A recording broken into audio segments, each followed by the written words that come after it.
you're about to see me one-shot this guy and do about 1,200-ish damage with a single attack. And then I want to walk you through how I set this up and how I pulled this off, and why there are specific move types and talismans that people don't really use that much, but they're fantastic. Look at that, 1,247 damage. One shot. See ya. See you later. Let's talk about damage types in Elden Ring. So whenever you do damage to somebody, that damage falls into a category. And if you open up your little character menu, down where it says defense and damage negation, you can see the different types of damage that exist in Elden Ring. So there's physical damage, and that is broken down into 3 categories: strike, slash, and pierce. And then there's magic, fire, lightning, and holy. Now, it's pretty intuitive to guess like what kind of damage a weapon is doing, based just purely on like what the weapon looks like and what the attack animation looks like. So, you know, are you hitting somebody with a giant hammer? Well, you're doing strike damage. Are you slashing someone with a sword, with a curved sword, with a straight sword R1? That's slash damage. Are you using like a spear on somebody? That is pierce damage. Now, there's another type of damage that they don't really tell you about, and that a lot of people kind of take for granted and they don't quite understand, which is counterattack damage. Counterattack damage is when you hit someone with an attack that does pierce damage while they are in the middle of an attack animation. So you don't have to be using specifically a pierce weapon, it's just an attack that does pierce damage. So like a straight sword R2, that does pierce damage, the first R2 there that you do. You could be using a spear, you know, you could be using like the rusted anchor, that's like a big ol' kind of strength weapon that does pierce damage. The important thing is that you're hitting somebody in the middle of their attack animation, and you are doing pierce damage to them, kind of like trading with somebody. Guard counters don't count unless your guard counter hits them at this, like while their animation is still ongoing. And there is a talisman in the game called the Spear Talisman, and the Spear Talisman increases counterattack damage by 15%.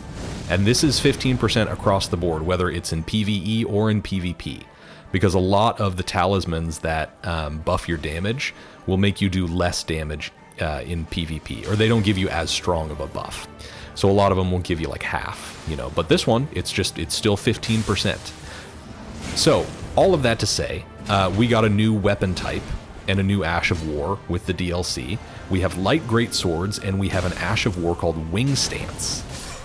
And if you hold down L2 to activate the Ash of War, and you are using a talisman called Rolana's Cameo, which you can get in Castle Ensis, then the Ash of War gets buffed by, I believe, 15%. Let me take a look at my notes here. I believe it's 15%. And since the R2, like you hold down L2 and then you hit R2 with Wing Stance, you do this leaping, piercing attack. That attack also benefits from the Spear Talisman and gives you counterattack damage. So I was thinking about how could I like make the most of this build. So yeah, Rolana's Cameo is 15%. I also have Shard of Alexander, which is another 15% just to Ashes of War. And then we're using the Spear Talisman, which is another 15% on counterattacks.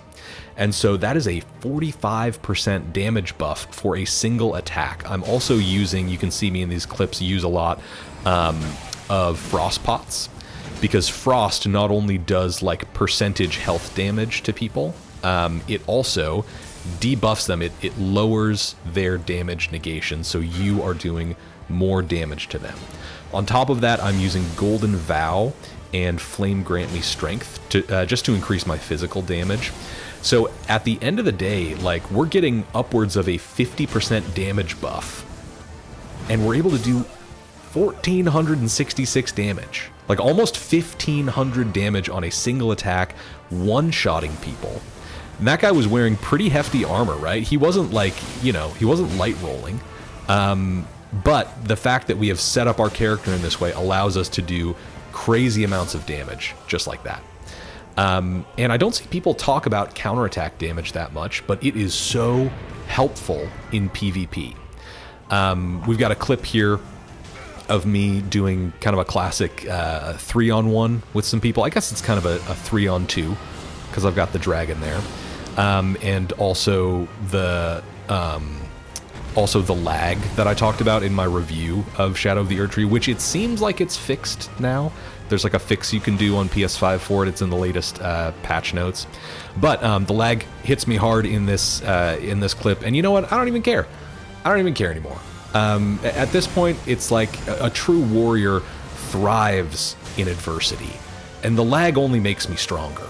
You know, like I grew up PKing people in the wilderness on RuneScape on dial-up internet. You think a little bit of lag is going to stop me?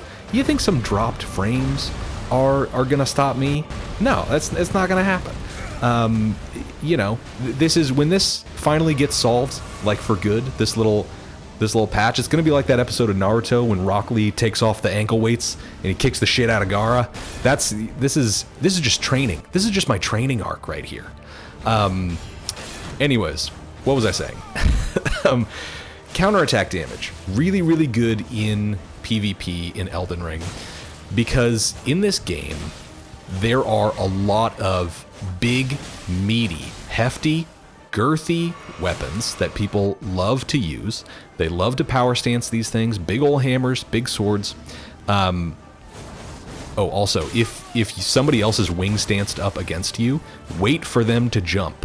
It's a game of chicken. If they jump first, and then you jump, you will hit them, but you don't want to jump first. So always wait for people to jump first if they're stanced up against you and you're both using wing stance on the greatsword. But people love to do stuff like this, the big old dragon breath attacks. Well, guess what? Counterattack damage. Buffed not only by Rolana's cameo and the spells that we have, but also by the Shard of Alexander and by the Spear Talisman as well. Like, it's crazy good. It's crazy good because these big weapons that people love to use, they have long attack animations that you can exploit, especially the dragon breath attacks. Like, they are locked in. They are locked into that animation the whole time. I don't think that there's a way to cancel out of that animation once it starts. And so that whole window is time where you can get 15% more damage against them. There's also a new weapon in the game that can kind of take advantage of this setup too. It's called the main gouge. You hold it in your left hand, and then in your right hand you hold some kind of piercing sword like a rapier or an estoc. I've got the estoc with me right now, and it gives you a new power stance moveset. It's a very kind of, you know, swashbuckling sort of moveset, using this sort of short dagger and then a longer piercing sword in your main hand. But I have Endure on the short dagger in my other hand, so I can trade with people who are doing stuff like this. Power stance katanas. Boom, there you go. You just shred through them. I'm using the multi-hit talismans here. This guy's got Starfist, kind of another classic. People love to use it. But if you can poise through even just like a couple of those hits using Endure, then you're golden. You're good to go, man. Here's another one, the guy using the Rakshasa, I think is what it is, that new great katana. We just poise right through that, right? 1,400 damage in a matter of seconds. Because we are doing, again, it's counterattack damage on a piercing weapon. Really, you need to have something along the lines of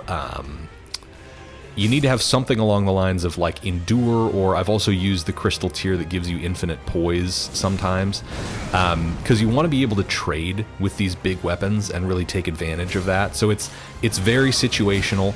It really depends on timing, but it is a very useful tool to have in your arsenal as an invader. I mean, look at this. Just melt them. Anyways, that's the video. Thanks.